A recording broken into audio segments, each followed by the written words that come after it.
A maioria das pessoas falha miseravelmente na tentativa de emagrecer e manter o seu emagrecimento. Eu sou o André, doutor em psicologia, e hoje vou dar algumas dicas de como você pode melhorar a sua saúde física com a ajuda da psicologia.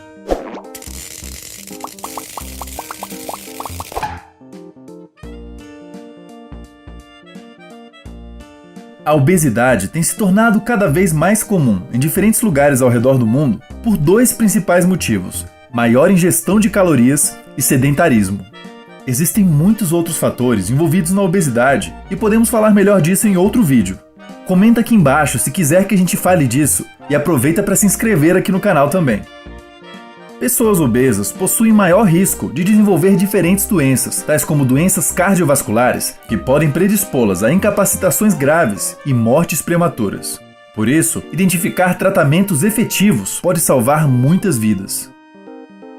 Alguns dos tratamentos mais conhecidos são dietas e cirurgias.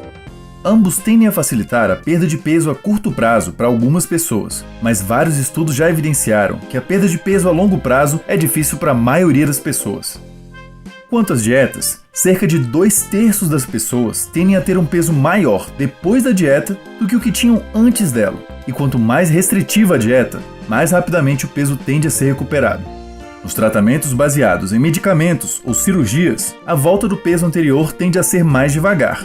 Mesmo assim, pessoas que perderam muito peso após uma cirurgia bariátrica podem voltar a ganhar parte desse peso depois de um tempo. Um mito sobre pessoas obesas é o de que elas não têm força de vontade. Isso não faz muito sentido, já que com base na força de vontade, a maioria das pessoas, e não apenas as pessoas obesas, falha em perder peso e manter essa perda ao longo prazo. Depois a gente pode falar mais sobre obesidade se vocês quiserem, mas agora vamos dar algumas dicas psicológicas que podem te ajudar mais a emagrecer do que dietas milagrosas ou livros de autoajuda. Ao invés de só procurar um nutricionista, procure também um psicólogo. A dieta pode ser ótima, mas se a sua mente não colabora, fica difícil, né? É comum que pessoas sofrendo por emagrecer tenham crenças e hábitos não saudáveis dos quais elas nem têm consciência.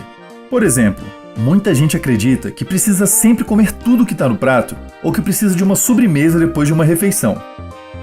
Comer o que quiser depois de se exercitar, comer depois que a fome já passou e comer para lidar com estresse, ansiedade ou tédio são hábitos prejudiciais e comuns. Pode ser difícil perceber essas coisas sozinho e um psicólogo pode te ajudar a notar e modificar crenças e hábitos prejudiciais, além de te auxiliar a perceber as circunstâncias que costumam estimular suas escolhas não saudáveis. Se você quer perder peso, é essencial aprender a se monitorar rigorosamente. Isso significa anotar diariamente o que você comeu, quanto, onde e quando.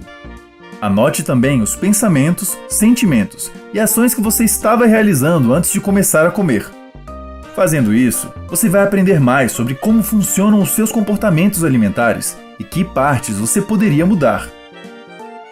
Em que situações você costuma meter o pé na jaca? Existe um ou mais padrões nisso?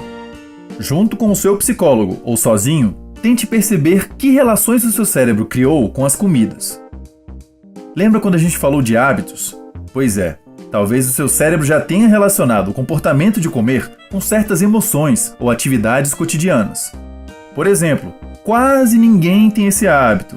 Claro, mas suponha que você tende a comer algo doce quando se sente angustiado.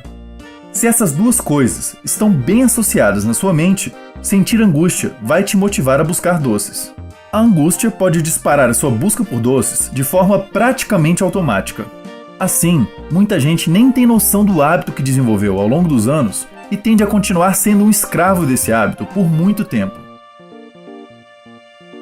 Da próxima vez que você se pegar comendo muito ou comendo aquele podrão tão querido e amável, tente perceber se o que está em jogo é só sua fome mesmo ou se você está na verdade reagindo espontaneamente a um sentimento, tal como a tristeza, tédio ou estresse. Se o problema não for a fome, tente achar uma forma menos calórica de lidar com esse sentimento. Emagrecer não é fácil, e muita gente acha que basta informar mais as pessoas sobre dietas, fatos nutricionais ou dar aquela frasezona motivacional para melhorar as coisas. Essas abordagens claramente não estão funcionando para uma grande parte das pessoas, afinal, a obesidade continua prosperando. Ter a orientação de um nutricionista pode ser muito útil, mas entender melhor a psicologia que existe por detrás do emagrecimento também pode te ajudar muito. E talvez possamos aprofundar melhor esse assunto na próxima live exclusiva da Galera Psíquica, o grupo oficial de apoiadores do Minutos Psíquicos. Clique em Seja Membro para ter acesso a esse e outros conteúdos exclusivos que compartilhamos só com os nossos apoiadores. Você já viu nosso vídeo sobre bulimia e anorexia? Veja, reveja e assista também o nosso último vídeo. Se gostou do vídeo de hoje, deixe um joinha aqui para que mais pessoas assistam nossos vídeos.